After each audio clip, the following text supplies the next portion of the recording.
Welcome into Jungle Tales, a Pirate Baseball podcast on deck for East Carolina Wednesday evening, 6 o'clock first pitch at Clark-LeClair Stadium, the first of two matchups this season with the Elon Phoenix, as the Pirates and Phoenix have typically played these two midweek games down through the years for a long time now. And to preview his ball club, I'm excited to welcome back Mike Kennedy. Coach, we appreciate your time.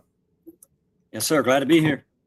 Yes, sir. So, taking a look at things, you and Elliott Avent are the longest tenured coaches in the state of North Carolina, 29 years now, guiding that Phoenix baseball program.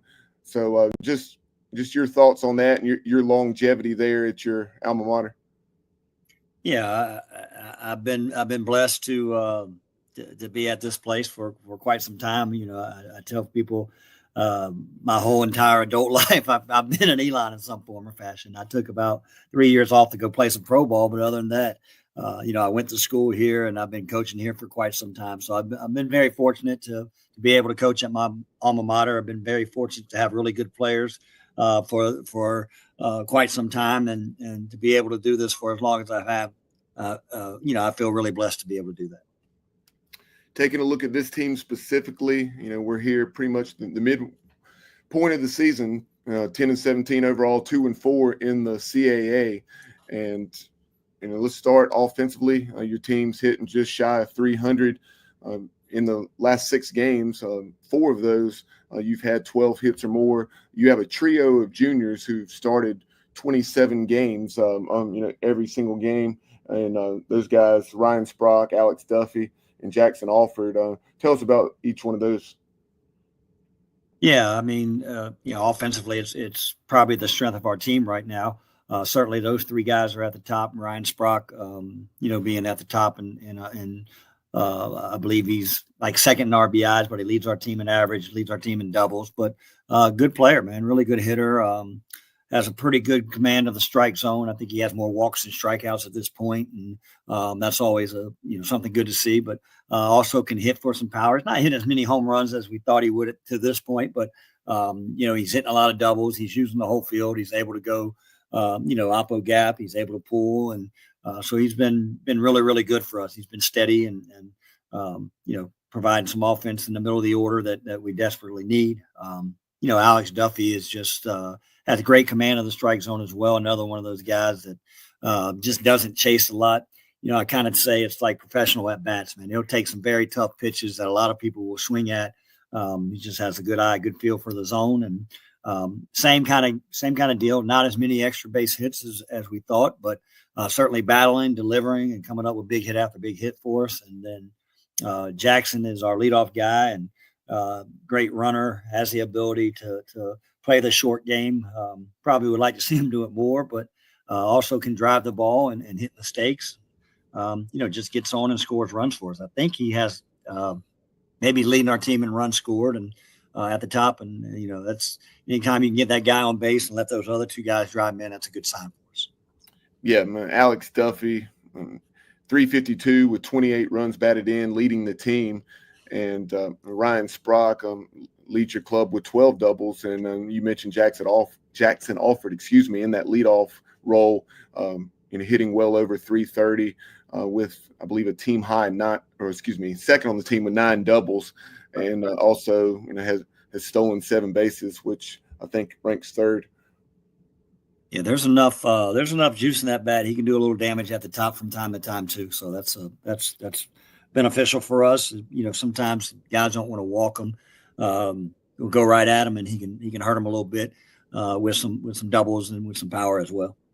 In addition to that trio, tell us about some other guys, who you've seen a lot of good things from offensively, and what they bring to the table.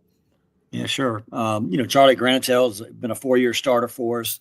Got off to a slow start. He had an injury and was missed pretty much the whole preseason. So his at bats in the early part of our season were just trying to get timing down and those type things. So I think he's finally slowly hitting his stride. He's in a pretty good place, and he's a doubles type guy, but he's a competitor in the box and makes you work, makes you earn everything you get.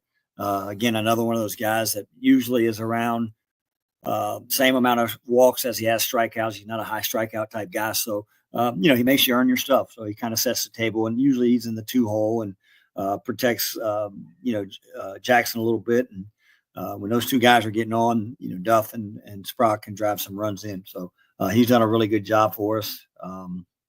Vince Vittori has been I wouldn't say a pleasant surprise, but he's had some consistency that he didn't show at this time last year as a young guy, as a freshman. So he's getting better. He's developing. I think he's driving in some runs for us, kind of somewhere at the top of the top 3 or 4 in RBI. So he's producing there. Again, another guy with some serious juice in his bat. Again, we're not hitting home runs, and sometimes that's a good thing. It allows for us to hit more doubles and work at bats and not swing and miss as much, but we'd like to see some of those power numbers go up a little bit. And then I guess Will Vergantino, another veteran guy, grad school kid for us that's played here for 5 years. He dealt with injury after injury, and so his time has been cut short in a number of years, but definitely an advanced at-bat approach and really hitting his own. He had a really good weekend this weekend, and again, same deal. He's got some power. I think he hit 9 home runs for us last year, and has yet to hit one this year. But his swing's coming along, and he's in a good place right now. So I'm sure that'll start taking care of itself a little bit. I guess lastly, sorry, go ahead. Yeah, sorry. Last guy would be Tanky Gooby. I guess leadoff type caliber, but hitting in a 9-hole can kind of turn the lineup over for us, and again, set the stage some for when we flip that thing over for Jackson and Charlie and Sprock. So it's a tough at bat. Doesn't swing and miss a ton. Doesn't walk as much as I'd like for him to.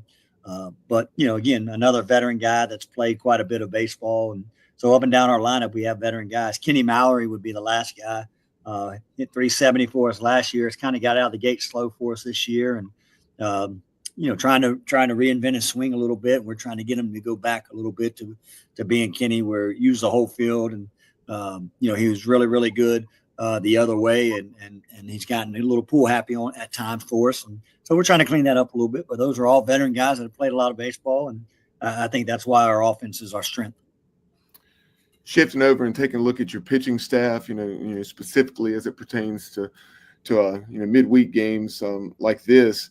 I noticed, not surprisingly, like so many teams do, once conference play rolls around, you take a Johnny Holstaff approach, and that's what you've done the last 2 weeks since CAA play has begun. So will that be the approach once again on Wednesday night in Greenville? Yeah, most likely. We haven't discussed that yet today. We're coming off a weekend where we threw a lot of guys on Sunday, so we'll have to figure out some things there in terms of innings and who will be available, ready to go. I'm glad it's not a Tuesday. Gives us an extra day to have guys bounce back. But we had some guys battling out for some positions in the preseason, and guys earn it. So we had to flip our midweek starter to a Saturday guy, and he's done really well in that role. And so midweek now, as you get into conference play, like you said, you're just trying to line up pitching and be in the best position for that 3-game series. And there's a chance we'll whole staff it. There's a chance we might go a couple guys longer than normal, provided they can do so. But if not, you'll see a lot of guys. What have you seen out of your team defensively thus far in the first half of the season? Yeah, just a little bit of inconsistency, to be quite honest with you. I think we have a number of guys that have played very well defensively, and so I've been a little bit disappointed with that. I think our guys are as well. I think they know they're capable of playing better. Particularly our issue is we've thrown some balls away. We don't have any issue catching it, but we've had some issues with getting it over there to first, accurately. So defensively in the outfield, we're pretty solid. Not a ton of mistakes out there. Gooby's a very good center fielder, can go get it, plays a great center field. It's just trying to patch up some holes in the infield. And, we've moved some guys around and try to clean up some things and fix some things. And I think we're solid once, we kind of turned to a freshman to play shortstop for us who can really, really defend. And that's kind of cleaned some things up for us. And so we'll see how we go moving forward. Taking a look at the CAA, obviously you think of programs in College of Charleston, Northeastern, UNCW, Campbell. Talk about this league, and it's got over the last couple of years, it's taken on a new look. Yeah, it has. I mean, we've got some northern schools in there. We've added a few each year. Obviously Campbell coming in last year, their first year in the league. So, it's a good league. There's no question about it. Historically, the top heavy part that you mentioned, the UNCW's, Campbell now, College of Charleston. We've been in that role. Some Northeastern that has been a little bit top heavy. But if you look across our league in the early standings, man, people are beating up on each other. So. There's a lot of runs being scored, so that's an interesting dynamic and something that hopefully, because of our offense, we'll be able to compete. I know we opened up with Charleston, had a 3-game set down there. We got one and could have got two, and it's baseball. We could have lost all three. That's the way it goes. So a competitive league for sure. I just look at the stats and I just look at who's played who, and people are beating up on each other, and I think you might see a lot of that this year. Yeah, I actually was chatting with Coach Hood yesterday in preparation for East Carolina's game tonight against the Seahawks down in Wilmington, and that's something he and I were discussing off the air. Just the way they had dropped that series at home to North Carolina A&T. That was despite the solid job that Coach Hall's done there over the last decade plus. That really opened my eyes when I saw that. Yeah, absolutely. If you, anybody in our league would say, hey, would they go down at Wilmington and take 2 out of 3? Most people would bet highly against that. But to Coach Hall's credit, they showed up and got after it. And, to hang in there and win an 18-inning game was pretty impressive. So on the road. So.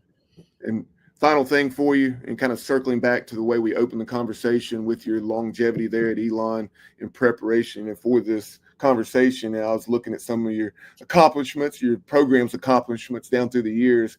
I know you had a year where you won a school record 45 games. You've also had some nice individual wins, like where you knocked off number 1 Clemson way back in the early 2000s. Had a win over number 2 Wake Forest within the last couple of years there at Latham Park. What are some of those top memories? I know I'm kind of putting you on the spot here. Yeah, I mean, I don't really look at that stuff much, to be quite honest with you. I just try to think of our good quality ball clubs. One of our best memories would be, I guess, our first NCAA regional, and back in 2002, we got an at-large bid that, we're sitting in our locker room, really truthfully ready to turn everything in, thinking that the season's over. But we had some big wins that year. I think we beat Clemson a couple of times. I think we might have beat, I don't know, NC State's been so long ago. I've gotten so old. But we had some really good Power 5 wins back then, and got an at-large bid, and we're sitting there watching it and thinking we're getting ready to go home, and they call our name out. So that was a pretty neat experience for us. But yeah, some big wins. We beat Miami back when they were number 1 in the country down at Miami. That was a fun trip and a great win for our program. We've had some good wins against Clemson over the years. We've had some good games, obviously, with East Carolina. I think they've gotten us, a little bit lately, but a lot of good wins. We've beaten North Carolina. When you play in this state, there's a lot of good people to play, and the way the game is, it just, if you go out and play well and pitch well, you give yourself a chance, and we've done that enough to win some big games here. Yeah, I've definitely been around long enough, Coach, following the Pirates, that I remember when the Phoenix had our number, for sure. But as always, enjoyed the chat, and best of luck the rest of the season, and we look forward to catching up with you down the road. Sounds good, man. I appreciate you having me on, and anytime, reach out. Pirate Nation, that is longtime Elon head coach Mike Kennedy in his 29th season there guiding the Phoenix. We appreciate his time on deck as we get ready for the Pirates and Phoenix Wednesday night, 6 o'clock at Clark-LeClair Stadium. Be sure to follow us on social media, as you see there on the screen, at Jungle Tales Pod on X, Instagram, YouTube. We can also be found on Facebook and Spotify. But that will do it for this edition of the show. We'll talk to you soon. And as always, go Pirates.